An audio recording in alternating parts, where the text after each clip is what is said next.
शांति। ओम शांति बाबा। आज 29 जून 2025 है और आज है दिन रविवार का। रविवार के दिन मिलती है हमें अव्यक्त मुरली। और आज जो अव्यक्त मुरली हम अध्ययन करने जा रहे हैं ये चली थी 31 दिसंबर 2005 को। लेकिन हमें ये मुरली उस पुरानी मुरली की तरह नहीं पढ़नी है। ये वास्तव में ये सच भी है कि मेरे बाबा मुझसे बात कर रहे हैं, उसी का है ये मुरली। तो इसका अनुभव करना है। चैतन्य रूप में बाबा यहाँ विराजमान होते हैं, सामने मेरे आमने सामने बैठकर मुझसे बातें करते हैं। तो इस अनुभूति के लिए लौकिक तौर पर हमें बस इतना करना है कि बड़े फुर्सत से इत्मीनान से बैठना है, अपने समय अनुसार, अपने स्थान अनुसार, और अपने हाथों में मुरली लेनी है और उसको एक एक शब्द को बड़ी गहराई से, बड़े इत्मीनान से, फुर्सत से पढ़ना है। लेकिन कैसे? थोड़ा सा अभ्यास यहाँ इतना ये भी करना है कि अपने इस देहभान से अलग होने का अभ्यास करते हुए अपने सूक्ष्म शरीर के साथ चलते हैं मधुबन की धरा पर। और उसमें आज हम चलते हैं शांतिवन के प्रांगण में, जहाँ ये डायमंड हॉल है। इस डायमंड हॉल में मेरे बाबा अव्यक्त स्वरूप में रहकर अवतरित होते थे और ये मुरलियाँ चलाते थे। तो उस पवित्र स्थान पर परमपिता परमात्मा की उपस्थिति का अनुभव करते हुए जब मैं आत्मा वहाँ उपस्थित होता हूँ तो मैं और मेरे बाबा आमने सामने विराजमान होते हैं। और मेरे बाबा की इतनी निकटता का अनुभव पाते ही मुझ आत्मा में पवित्रता, शांति, प्रेम और सुख के प्रकंपनों का संचार तीव्र हो जाता है। और बाबा दृष्टि से मुझ आत्मा में ज्ञान, प्रकाश और अष्ट शक्तियों का प्रवाह करते हैं। और इसके कारण एक ऐसे आनंद का सृजन होता है जो मुझ आत्मा के चारों ओर एक आवरण तैयार कर देता है, जिस आवरण में रावण का कोई प्रभाव इस आवरण के भीतर नहीं प्रवेश कर सकता। क्योंकि इस आवरण की एक और विशेषता ये है कि इस आवरण में मेरे बाबा मेरे सम्मुख एकदम निकट विराजमान रहते हैं।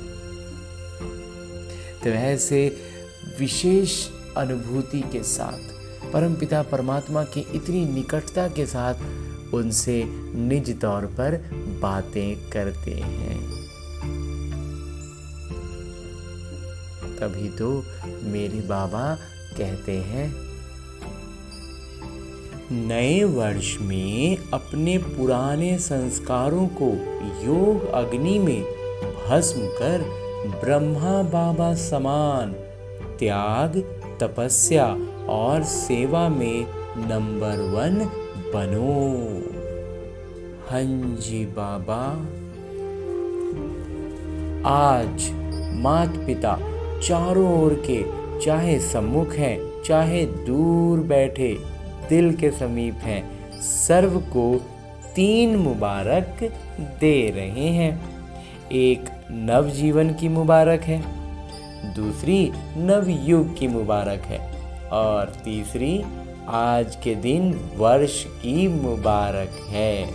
लौकिक तौर पर साल चेंज हो रहा है, तो आप सभी भी नए वर्ष की मुबारक देने और मुबारक लेने आए हो। वास्तव में सच्चे दिल की खुशी की मुबारकें आप ब्राह्मण आत्माएं लेते भी हो, देते भी हो। आज के दिन का महत्व है, विदाई भी है और बधाई भी है। विदाई और बधाई का संगम युग है। आज के दिन को कहेंगे संगम का दिन है। संगम की महिमा बहुत बड़ी है। आप सभी जानते हो कि संगम युग की महिमा के कारण आजकल पुराने और नए वर्ष के संगम को कितना धूमधाम से मनाते हैं। संगम युग की महिमा के कारण ही इस पुराने और नए वर्ष के संगम की महिमा है। जहाँ दो नदियाँ मिलती हैं, संगम होता है, उनकी भी महिमा है। जहाँ नदी सागर का संगम होता है, उसकी भी महिमा है। लेकिन सबसे बड़ी महिमा इस संगम युग की, पुरुषोत्तम युग की है, जहाँ आप ब्राह्मण भाग्यवान आत्माएं बैठे हो। ये नशा है ना? हाँ जी बाबा, भरपूर नशा है बाबा। कि इस कलयुगी दुनिया के विकारों के जंजाल से पहले तो निकल कर हमने ब्राह्मण बनकर सांस लिया है, एकदम सुकून का सांस लिया है, और फिर अब आगे देवता बनना है, फरिश्ता बनना है। इस उमंग उत्साह से भरपूर होकर उड़ रहे हैं बाबा। अगर आपसे कोई पूछे आप किस समय पर हो, क्या कलयुग में रहते हो या सतयुग में रहते हो, तो क्या फलक से कहेंगे? फलक से हम क्या कहेंगे? हम इस समय पुरुषोत्तम संगम युग में रहते हैं। आप कलयुगी नहीं हो, संगम युगी हो। हाँ जी बाबा। और इस संगम युग की विशेष महिमा क्यों है? क्योंकि भगवान और बच्चों का मिलन होता है। सबसे श्रेष्ठ ये संगम युग इसलिए है क्योंकि मेरे बाबा अभी यहाँ अवतरित होते हैं और हम बच्चे बाबा से मिलते हैं। मेला होता है, मिलन होता है, जो किसी भी युग में नहीं होता। तो मेला मनाने आए हो ना? हाँ जी बाबा। आप मिलन मेला मनाने के लिए कहाँ से आए हो? कभी स्वप्न में भी सोचा था कि ड्रामा में मुझ आत्मा का ऐसा भी भाग्य नूंधा हुआ है कि स्वयं भगवान से इतना निज तौर पर हम बात कर सकेंगे? कभी नहीं सोचे थे बाबा। भक्ति में ये उम्मीद तो नहीं थी, बस छोटी मोटी मनोकामनाओं तक ही जानते थे कि भगवान बस उतना पूरा कर दे, बस उतना ही भर जा समझ सकते थे। ऐसे भगवान एकदम साथ बैठेंगे, बातें करेंगे, साथ साथ रहेंगे, ये तो कल्पना नहीं थी बाबा।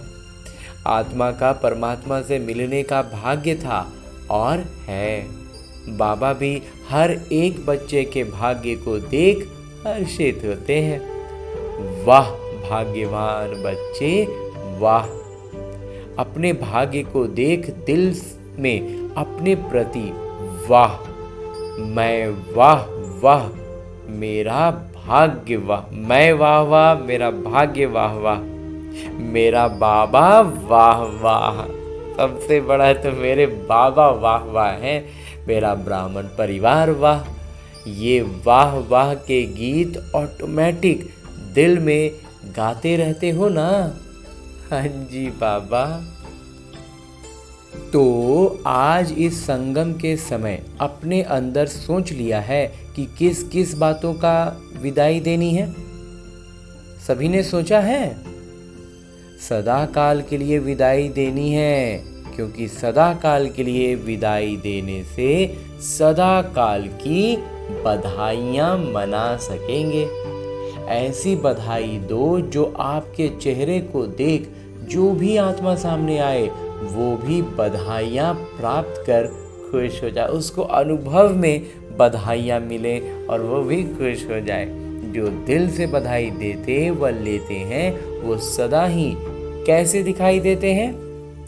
संगम युगी फरिश्ता। सभी का यही पुरुषार्थ है ना? ओ ब्राह्मण सो फरिश्ता और फरिश्ता सो देवता। क्योंकि बाबा को सब प्रकार के संकल्प व जो भी कुछ प्रवृत्ति का कर्म का बोझ है वो दे दिया है ना? बोझ दिया है या थोड़ा सा रह गया है? क्योंकि थोड़ा भी बोझ फरिश्ता बनने नहीं देगा। और जब बाबा बच्चों का बोझ लेने के लिए आए हैं तो बोझ देना मुश्किल है क्या? मुश्किल है या सहज है? जो समझते हैं बोझ दे दिया है वो हाथ उठाओ। दे दिया है? देखना, सोच के हाथ उठाना। बोझ दे दिया है? हाँ जी बाबा। अच्छा, दे दिया है तो बहुत मुबारक हो।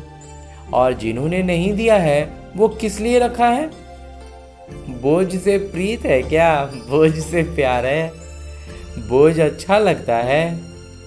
देखो, माता पिता हर बच्चे को क्या कहते हैं? ओ मेरे बेफिक्र बादशाह बच्चे।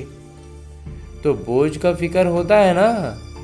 तो बोझ लेने के लिए बाबा आए हैं, क्योंकि 63 जन्म से बाबा देख रहे हैं। बोझ उठाते उठाते सभी बच्चे बहुत भारी हो गए हैं। इसलिए जब बाबा बच्चों को प्यार से कह रहे हैं बोझ दे दो, इसलिए तो बाबा हमसे हमारा बोझ मांग रहे हैं। फिर भी क्यों रख लिया है? क्या बोझ अच्छा लगता है? सबसे सूक्ष्म बोझ है पुराने संस्कार का।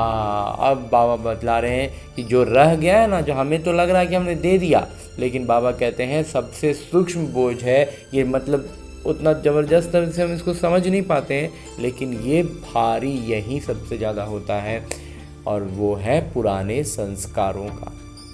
ये ऐसा महीन महीन रस्सी से हमारी पैरों को बांधता है ना कि हमारे कदम लड़खड़ाने लगते हैं। माता पिता ने हर बच्चे के इस वर्ष का, क्योंकि वर्ष पूरा हो रहा है ना, तो इस वर्ष का चार्ट देखा। आप सबने भी अपना अपना वर्ष का चार्ट चेक किया होगा। तो माता पिता ने देखा कि कई बच्चों को इस पुराने संसार की आकर्षण कम हुई है, पुराने संबंध की भी आकर्षण कम हुई है, लेकिन पुराने संस्कार, उसका बोझ मेजॉरिटी में रहा हुआ है। बाबा इतना स्पष्ट हमें बतला देते हैं कि माता पिता ने देखा कि कई बच्चों के इस पुराने संसार की आकर्षण तो कम हुई है, पुराने संबंध की आकर्षण भी कम हुई है। पुराना मतलब जो भी आकर्षण था ना लौकिक भौतिक चीज़ों से, वो बहुत कम हो गया। संबंधों से अब वैसा कुछ नहीं रहा, बहुत ज़्यादा लगाव नहीं रहा। लेकिन बाबा कहते हैं पुराने संस्कार जो है ना, ये ज़्यादातर बच्चों में रहा हुआ है, किसी न किसी रूप में। चाहे मनसा अशुद्ध संकल्प नहीं, लेकिन व्यर्थ संकल्प का संस्कार अभी भी % में दिखाई देता है। बाबा कहते हैं ठीक है, अशुद्ध संकल्प नहीं कर रहे हैं, लेकिन व्यर्थ तो हो रहा है ना, और अच्छी खासी हो रही है, % बहुत है उसका। वाचा में भी दिखाई देता, और इसका प्रभाव वाचा में नजर आने लगता है। संबंध संपर्क में भी कोई ना कोई संस्कार अभी भी दिखाई देता है। ये आसुरी संस्कार जो है ना, वो झलकते रहता है रह रह के। तो आज माता पिता सभी बच्चों को मुबारक के साथ साथ यही इशारा देते हैं कि ये रहा हुआ संस्कार समय पर धोखा देता भी है, और अंत में भी धोखा देने के निमित्त बन जाएगा। बीच बीच में तो धोखा देते ही रहता है बार बार, और अंत में भी ये धोखा देने का जिम्मेवारी उसका जिम्मेवार होगा, इसी के कारण धोखा मिलेगा। इसलिए आज संस्कार का संस्कार कर दो, अंतिम संस्कार कर दो इस संस्कार पुराने संस्कारों का, रावण का। तो हर एक अपने संस्कार को जानता भी है, छोड़ना चाहता भी है, तंग भी है, परेशान हो गए हैं अपने पुराने संस्कारों से, लेकिन सदा के लिए परिवर्तन करने में तीव्र पुरुषार्थी नहीं है। बाबा कहते हैं तो फिर हो क्यों नहीं रहा है? क्योंकि पुरुषार्थी तीव्र नहीं है। पुरुषार्थ करते हैं लेकिन तीव्र पुरुषार्थी नहीं है। कारण, तीव्र पुरुषार्थ क्यों नहीं होता? कारण यही है, जैसे रावण को मारा भी, लेकिन सिर्फ मारा नहीं, जलाया भी, ऐसे मारने के लिए पुरुषार्थ करते हैं, थोड़ा बेहोश भी होता है।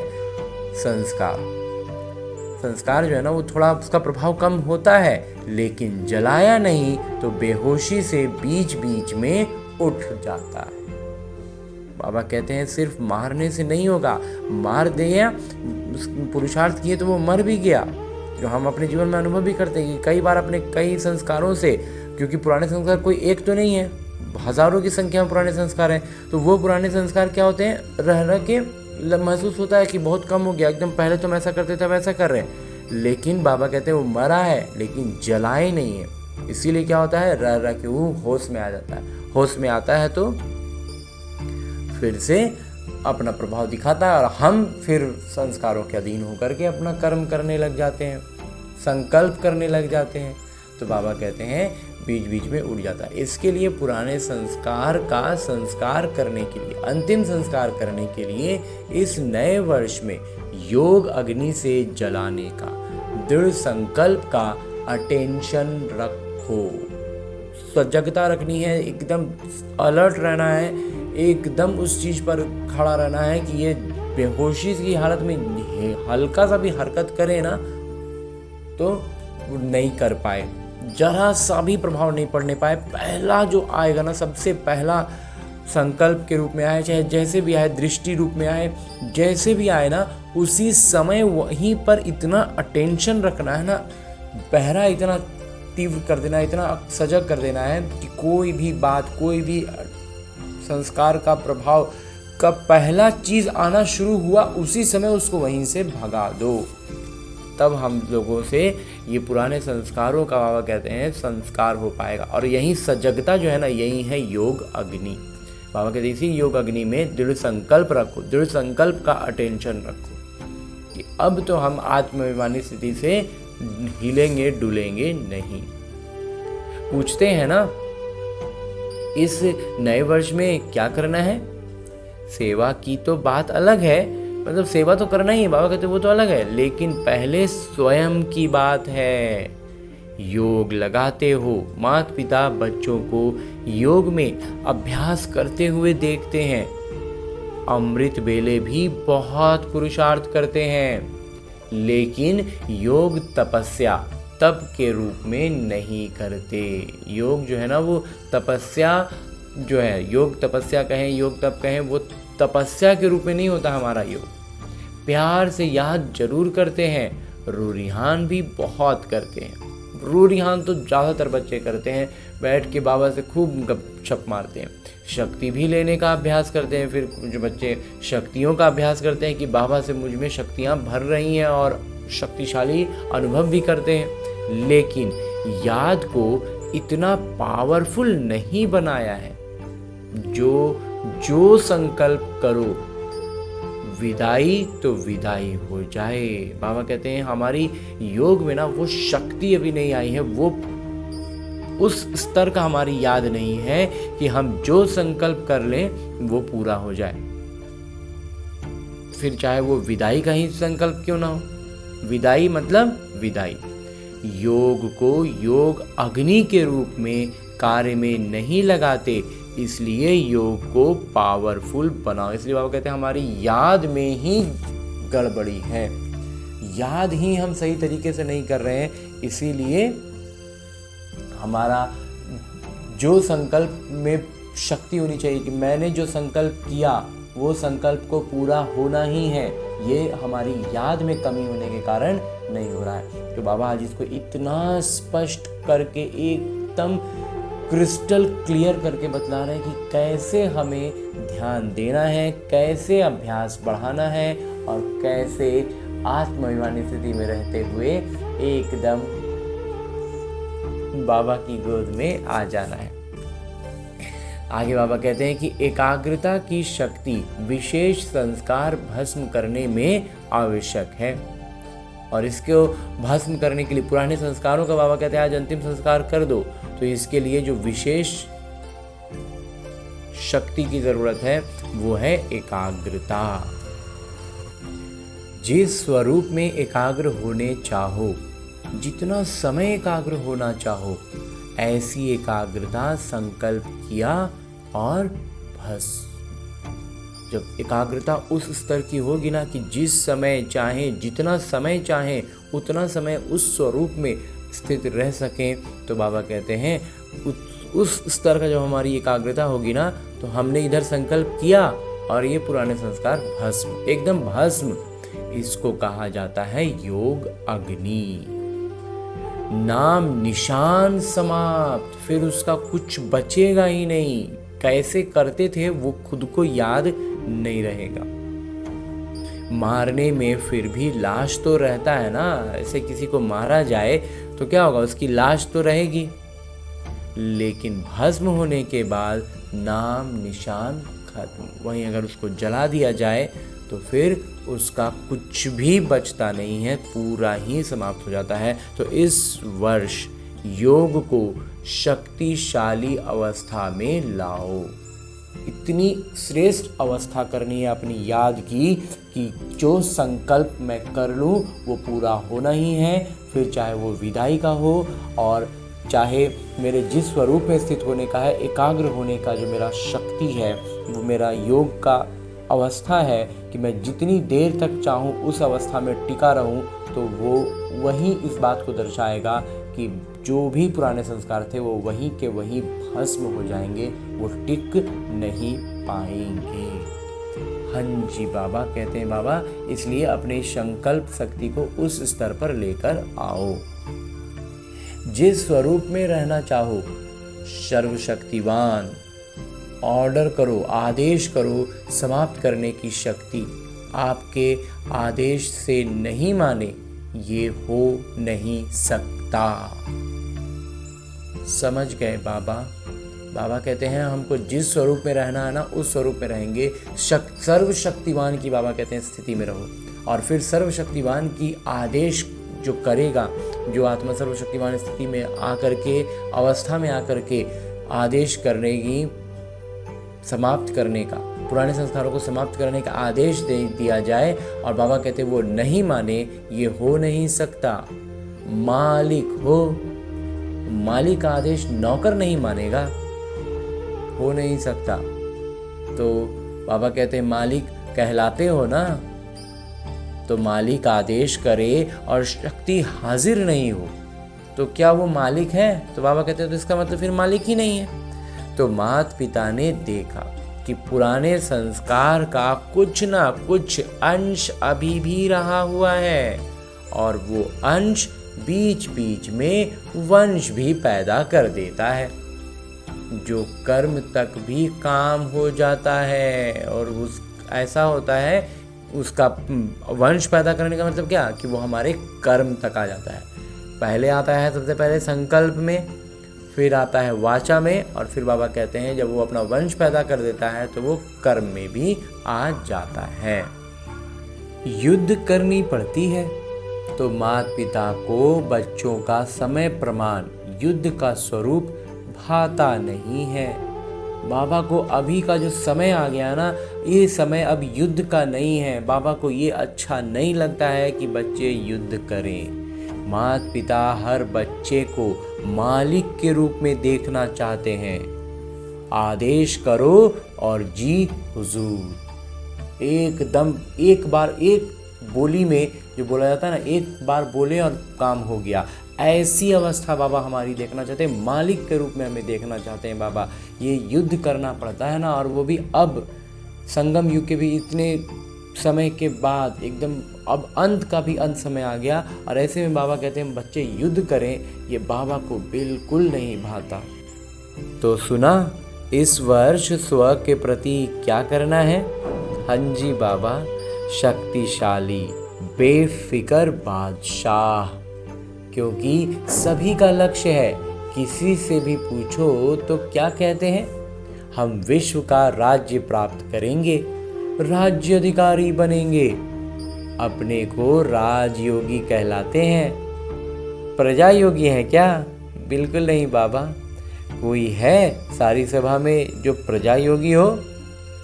है? जो प्रजा योगी हो, राजयोगी नहीं हो?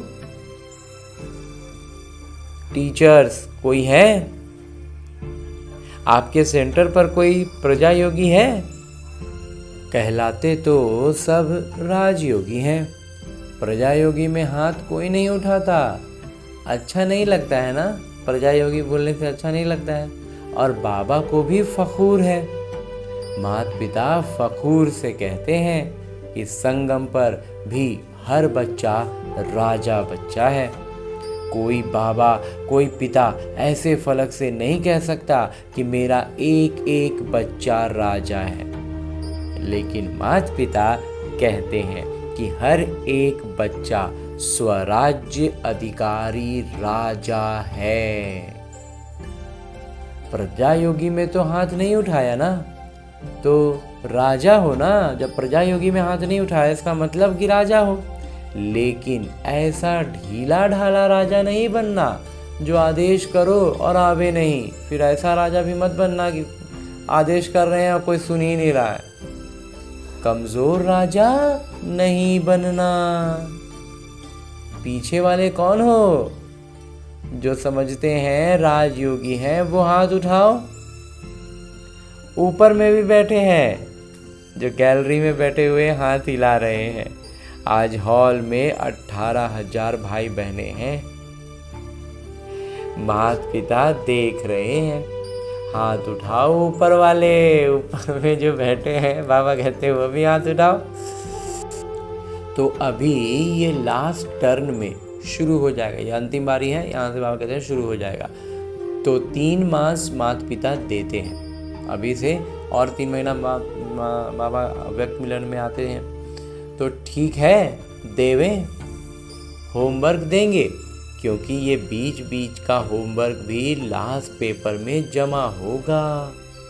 बाबा कहते हैं ये होमवर्क भी जो बाबा अक्सर करके अव्यक्त मुरलियों में देते रहते हैं बीच बीच में, तो बाबा कहते हैं और वो होमवर्क भी जो जिसने जितना अच्छे से बनाएगा ना वो भी पेपर जमा होगा। और अंतिम में जो एग्ज़ाम आएगा वो तो होगा ही, ये अभी वाला होमवर्क भी बाबा कहते हैं उस भी जमा होगा, उसका भी अंक जुड़ेगा। तो 3 मास में हर एक अपना चार्ट चेक करना कि मैं सर्वशक्तिवान होकर किसी भी कर्मेंद्रिय को, किसी भी शक्ति को जब आदेश करें, जो आदेश करें वो प्रैक्टिकल में ऑर्डर माना या नहीं माना। बाबा कहते हैं ये चीज़ का जांच करना कि मैंने जिस चीज़ का आदेश दिया, जब दिया तुरंत उसने वो माना कि नहीं, प्रैक्टिकल में वो प्रभाव दिखा या नहीं। कर सकते हो? पहली लाइन वाले कर सकते हो? हाथ उठाओ। अच्छा, 3 मास कोई भी पुराना संस्कार वार नहीं करे। बाबा कहते हैं अब जो 3 महीना अभी आगे आने वाले हैं, तो इन 3 महीनों तक कोई भी पुराना संस्कार हम पर हावी ना हो। अलबेले नहीं बनना, रोयाल अलबेलापन नहीं लाना। हो जाएगा? बाबा कहते हैं अलबेलापन नहीं लाना है। रोयाल अलबेलापन के लिए पिछले बार के अव्यक्त मुरली बाबा ने कहा था, रोयाल अलबेलापन मतलब क्या? संकल्प की दृढ़ता में कमी। वो हो गया रोयाल अलबेलापन। तो वो भी अब माया का ही तरीका है ना, वो भी तो अपना तरफ से धारदार चीज़ इस्तेमाल करेगा ना।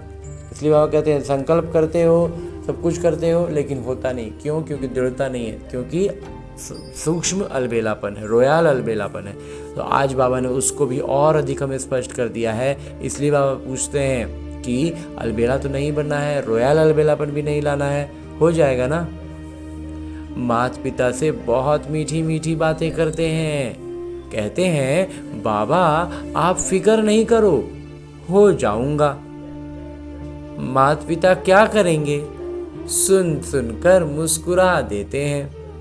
लेकिन माता पिता इन 3 महीनों में अगर ऐसी बात की तो मानेंगे नहीं। बाबा कहते हैं कि अगर फिर इन 3 महीना के लिए बाबा हम लोग को होमवर्क दे रहे हैं और इन 3 महीना में ये होमवर्क हमने पूरा नहीं किया, तो बाबा कहते हैं फिर नहीं मानेंगे हमारी बात। बाबा फिर नहीं मानेंगे। फिर हम कोई चीज़ का कहते हैं ना, पिता पुत्र के बीच में बातें चल रही हैं और तो फिर बच्चा नहीं मान रहा है, तो फिर बाबा भी बच्चे की बात क्यों मानेंगे? मंजूर है तो हाथ उठाओ। दिल से हाथ उठाना, सभा के कारण हाथ नहीं उठाना कि सब उठा रहा तो हम भी उठा दिए। करना ही है, चाहे कुछ भी सहन करना पड़े, कुछ छोड़ना पड़े, कोई हर्जा नहीं, क्या छूट रहा है, क्या हो रहा है, बाबा कहते उसका फिक्र नहीं करना, करना ही है। पक्का पक्का पक्का टीचर्स, करना है। अच्छा, ये ताज वाले बच्चे क्या करेंगे? छोटे बच्चे ताज पहनकर सामने बैठे थे, तो उनको बाबा देख कर कहते हैं कि ये ताज वाले बच्चे क्या करेंगे? ताज तो अच्छा पहन लिया है, करना पड़ेगा। बाबा कहते हैं ताज जब इतना अच्छा पहने हो तो फिर करना भी पड़ेगा। अच्छा, देखना बच्चे हाथ उठा रहे हैं, अगर नहीं करेंगे तो क्या करें वो भी बता दो। फिर माता पिता की सीजन में एक बार आने नहीं देंगे, क्योंकि माता पिता देख रहे हैं कि समय आपका इंतज़ार कर रहा है। बाबा कहते हैं फिर व्यक्ति मिलन का जो हमें मिलता है ना मौका, वो बाबा कहते हैं नहीं देंगे एक बार, नहीं करेंगे तो, क्योंकि इन समय हमारा इंतज़ार कर रहा है और हम अपना काम, इतना छोटा सा काम बाबा कहते हैं नहीं कर रहे हैं। तो आप समय का इंतज़ार करने वाले नहीं हो, आप इंतज़ाम करने वाले हो। समय आपका इंतज़ार कर रहा है। प्रकृति भी सतो प्रधान प्रकृति आपका आवाहन कर रही है। बाबा कहते हैं प्रकृति भी जो है ना, वो अपनी जो सतो प्रधान प्रकृति है वो हमारा आवाहन कर रही है कि आइए ना। और हम लोग हैं कि यहाँ पुराने संस्कारों के जाल में उलझे हुए हैं, फंसे हुए हैं। तो इसलिए बाबा ने अभी इस बार हमें 3 महीने का होमवर्क दिया है। बाबा कहते हैं नहीं करेंगे ना तो हमें अव्यक्त मिलन में आने नहीं देंगे, बाबा रोक देंगे एक बार। तो 3 महीने में अपनी शक्तिशाली अवस्था में रहे हुए संस्कारों को परिवर्तन करना। जो भी पुराना संस्कार बचा हुआ रह गया है ना, बाबा कहते हैं उस सबको परिवर्तन करना है अपनी शक्तिशाली अवस्था में आकर के अगले 3 महीने में। अगर 3 महीने ध्यान रखा ना तो उसके आगे भी अभ्यास हो जाए। बाबा कहते हैं अगर 3 महीना कर लिए तो फिर उसके आगे का तो आदत बन जाए, वो संस्कार फिर खत्म ही हो जाएगा और हमारे लिए एकदम सहज हो जाएगा। तो एक बारी परिवर्तन की विधि आ गई ना तो बहुत काम में आएगा। बाबा कहते हैं परिवर्तन का विधि एक बार पकड़ा गया नहीं, 3 महीना में सजगता तो रखनी है। तो शुरू में तो हम क्या करेंगे, खूब सजगता रखना है, एकदम हर परिस्थिति, हर बात, हर चीज़ सिर्फ और सिर्फ मेरी सजगता के लिए ही है। मुझे उसमें सिर्फ सजग रहना, अपनी अवस्था पर ही सारा ध्यान लगा देना है कि पुराना संस्कार तो हम आने नहीं देंगे। तो बस ये अलर्टनेस रहेगा ना तो फिर कैसे कैसे युक्तियाँ उसमें फिर निकल के आएंगी और कैसे कैसे हम उसको चेंज कर लेंगे। बाबा कहते हैं ये कला भी हमें आ जाएगी, विधि आ गई ना तो फिर वो आगे भी बहुत काम में आएगा। समय का आप इंतज़ार नहीं करो कि समय अंतिम समय आएगा ना तो सब हो जाएगा। कब विनाश होगा, कब विनाश होगा, सब रूरिहान में पूछते हैं। बाहर से नहीं बोलते लेकिन अंदर बात करते हैं। पता नहीं कब विनाश होगा, 2 साल में होगा, 10 साल में होगा, कितने साल में होगा। आप क्यों समय का इंतज़ार करो, समय आपका इंतज़ार कर रहा है। इधर हमने हरी झंडी दिखाई ना, हमारी अवस्था सही हुई ना, उसी समय हो जाएगा विनाश। तो बाबा से पूछते हैं तारीख बता दो, थोड़ा सा वर्ष बता दो, 10 वर्ष लगेंगे, 20 वर्ष लगेंगे, कितने वर्ष लगेंगे। अब थोड़ा सा हिंट दे दीजिए ना बाबा। पूछते हैं बच्चे। बाबा कहते हैं सामने भौतिक तौर पर किसी से भी, किसी ब्राह्मण बच्चे से आपस में चर्चा नहीं करते हैं, लेकिन बाबा से जब रूरिहान करते हैं ना तो बाबा से बड़ा प्यार से पूछते हैं, बाबा बता दीजिए ना बाबा, थोड़ा सा बता दीजिए बाबा, 10 वर्ष लगेंगे, 20 वर्ष लगेंगे। माता पिता बच्चों से प्रश्न पूछते हैं कि आप सब बाबा समान बन गए हो। जब बाबा से ऐसे पूछते हैं ना तो बाबा सीधा पूछते हैं, तो फिर चलो बताओ तुम ब्रह्मा बाबा समान बने हो। पर्दा खोलें कि पर्दा खोलेंगे तो कोई कंघी कर रहा है, कोई फेस क्रीम लगा रहा है, सब तैयारी कर रहा है अभी, और हम पर्दा खोल दें।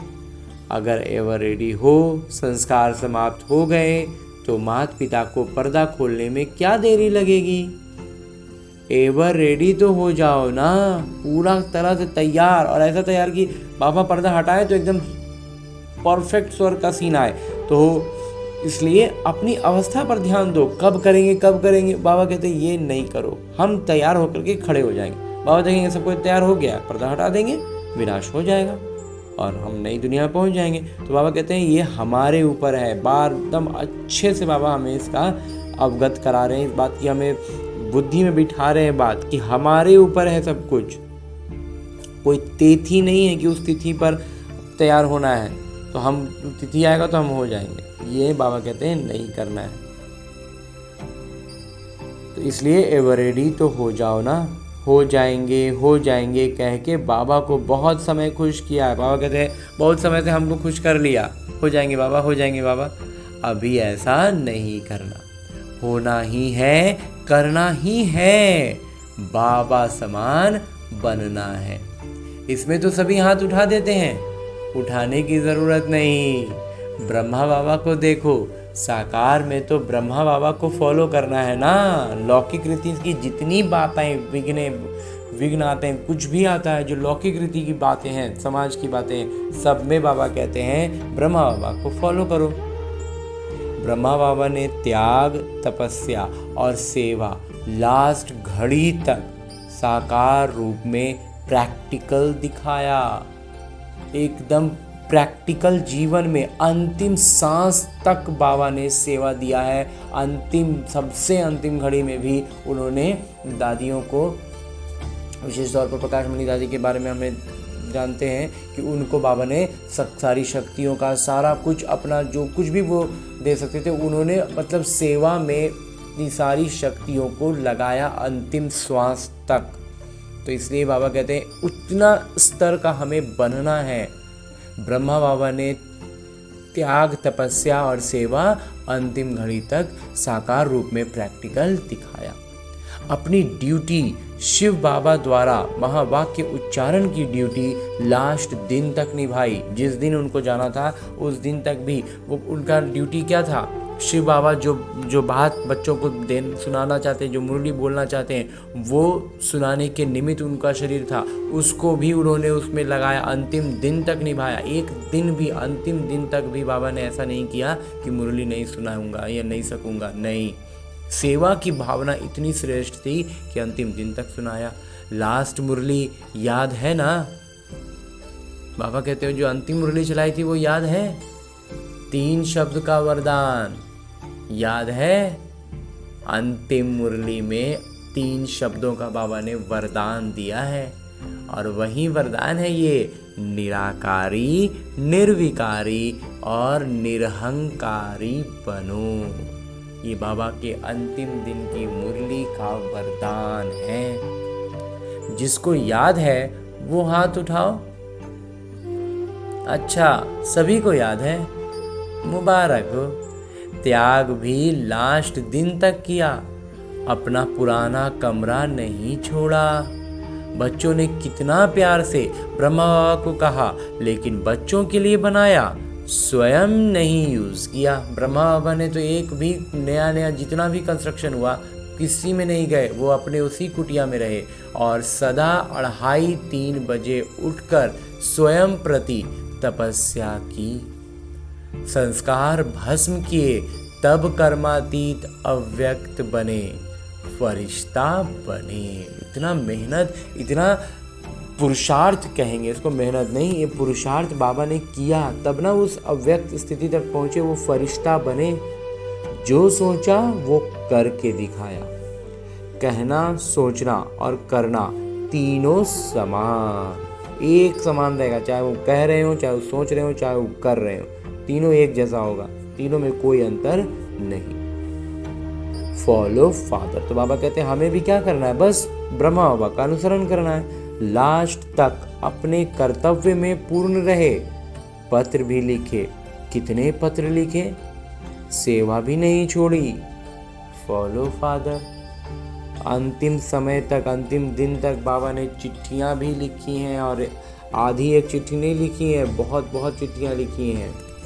अखंड महादानी, महादानी नहीं, अखंड महादानी का प्रैक्टिकल रूप दिखाया।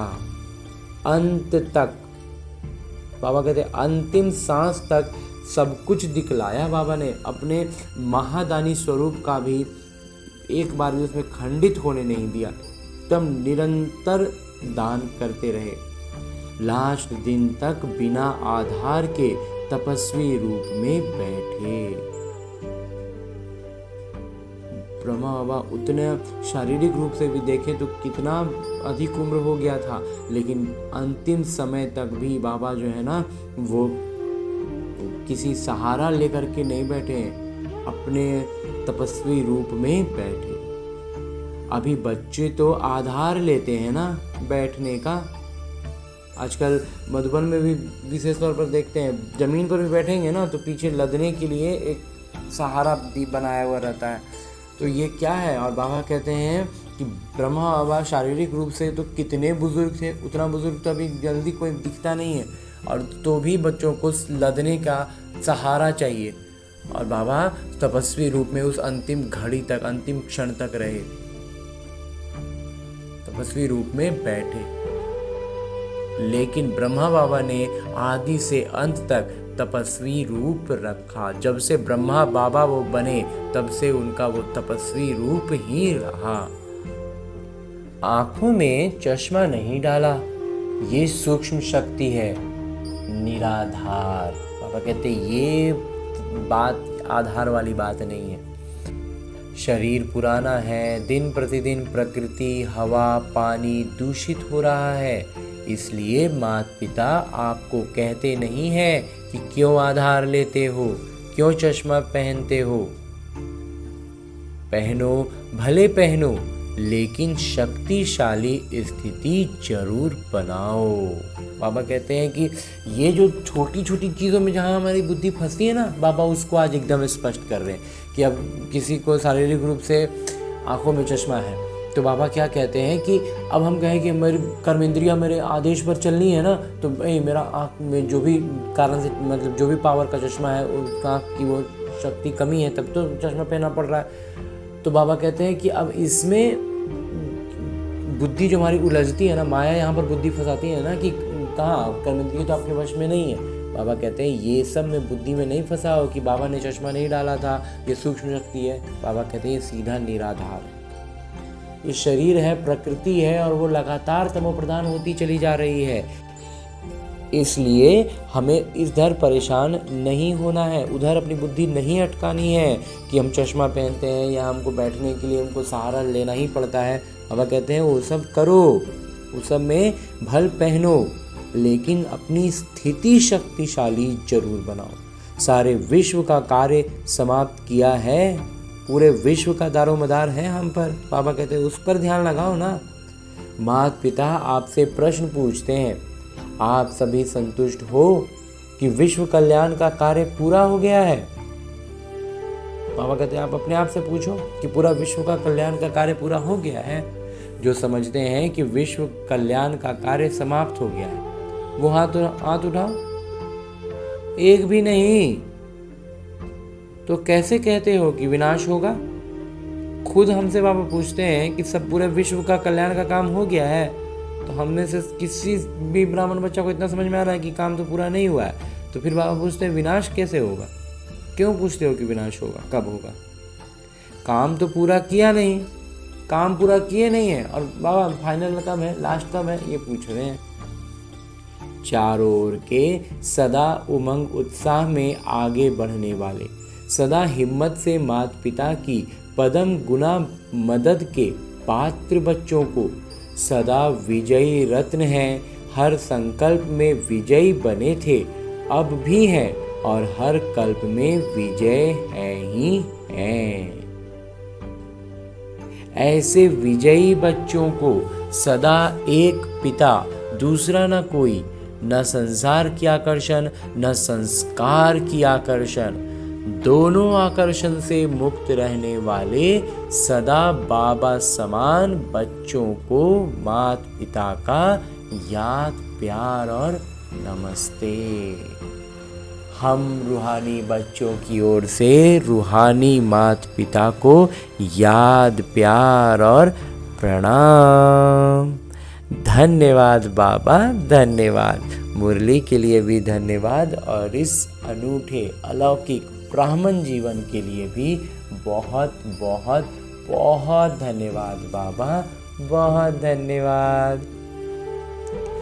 आगे मेरे बाबा वरदान दे रहे हैं। वरदान देते हुए मेरे बाबा कहते हैं, सदा काल के अटेंशन द्वारा विजयी माला में पिरोने वाले बहुत समय के विजयी भव। निरंतर हमारी सजगता रहेगी ना, तो हम निरंतर छोटी छोटी बड़ी बड़ी हर परिस्थिति में विजयी बनते चले जाएंगे। तो हम क्या हो जाएंगे? लंबे समय के लिए विजयी बन जाएंगे। अंजी बाबा विस्तार से बाबा कहते हैं कि बहुत समय के विजयी विजय माला के मन के बनते हैं। विजयी बनने के लिए सदा बाबा को सामने रखो। तो ऐसा नहीं कि अंतिम परीक्षा पास करेंगे तो हम विजयी माला में आएंगे। बाबा कहते हैं नहीं, जो सदा काल से विजयी रहे, निरंतर बार बार विजयी होते जाएंगे ना, वो विजयी माला का मन का बनेंगे। तो इसलिए विजय बनने के लिए और इसके लिए युक्ति क्या है? सदा बाबा को सामने रखो। जो बाबा ने किया वही हमें करना है। हर कदम पर जो बाबा का संकल्प वही बच्चों का संकल्प, जो बाबा के बोल वही बच्चों के बोल, तब विजयी बनेंगे। ये ध्यान सदा काल का चाहिए, तब सदा काल का राज्य भाग्य प्राप्त होगा, क्योंकि जैसा पुरुषार्थ वैसी प्रारब्ध है। सदा का पुरुषार्थ है तो सदा का राज्य भाग्य है। हाँ जी बाबा, पूरा बुद्धि स्पष्ट हो गया बाबा। और आगे स्लोगन है, मुरली का उपदेश है, सेवा में सदा जी हाजिर करना, यही प्यार का सच्चा सबूत है। प्यार हम बाबा से करते हैं ना, इसका सबूत क्या है?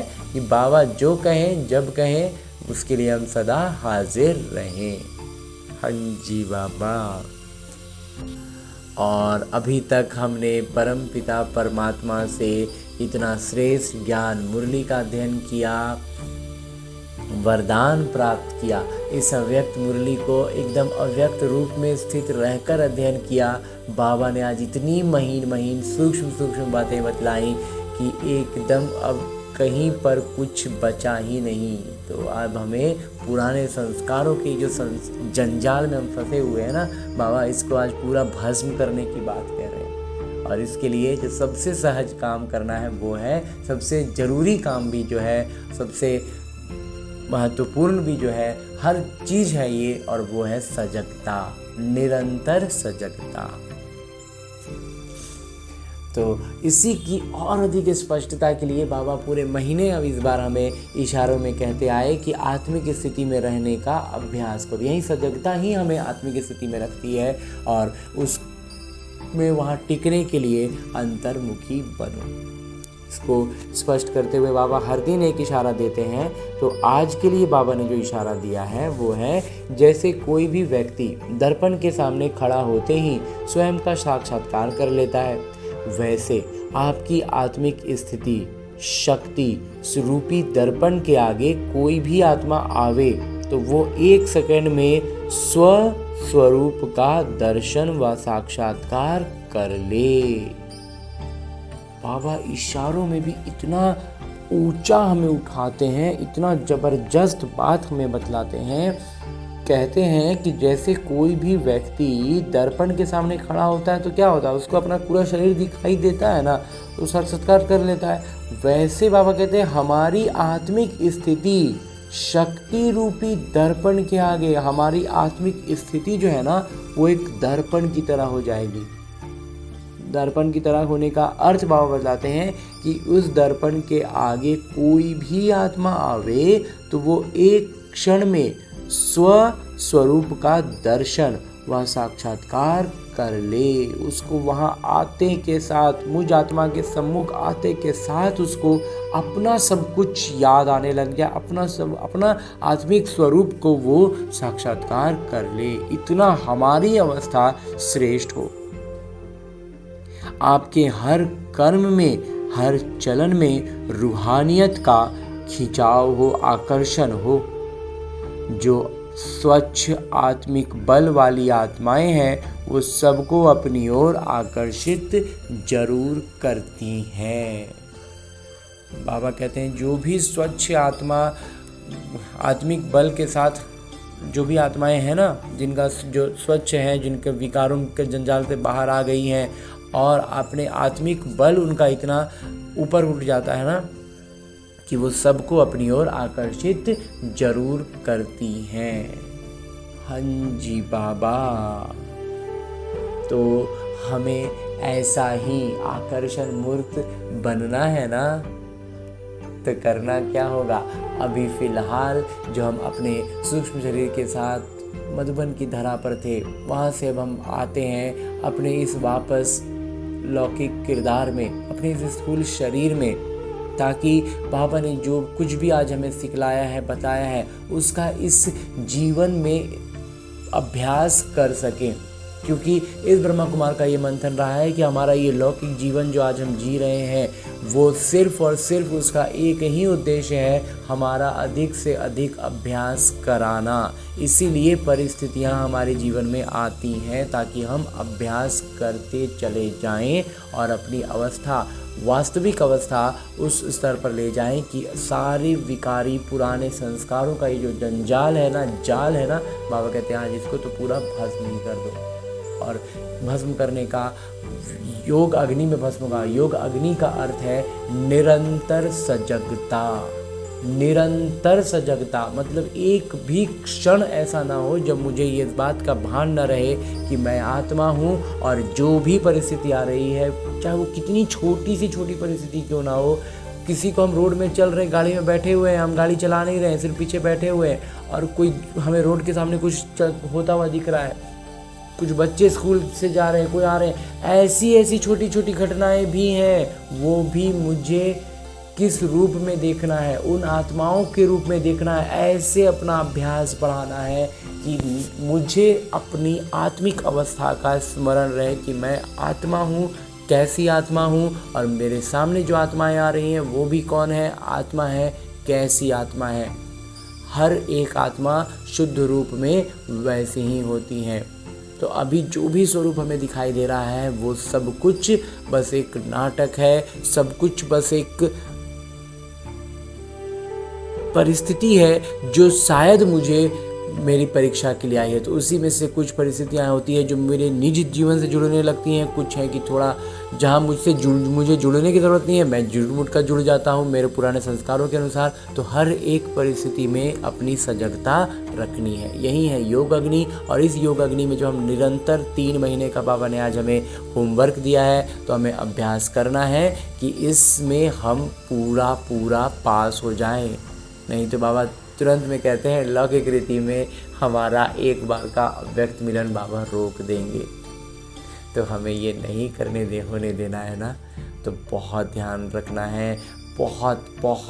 बहुत सारी शुभ भावना और शुभ कामनाओं से भरपूर होकर इस श्रेष्ठ उद्देश्य के साथ लौटते हैं अपने इस किरदार में, अपने इस स्थूल शरीर में।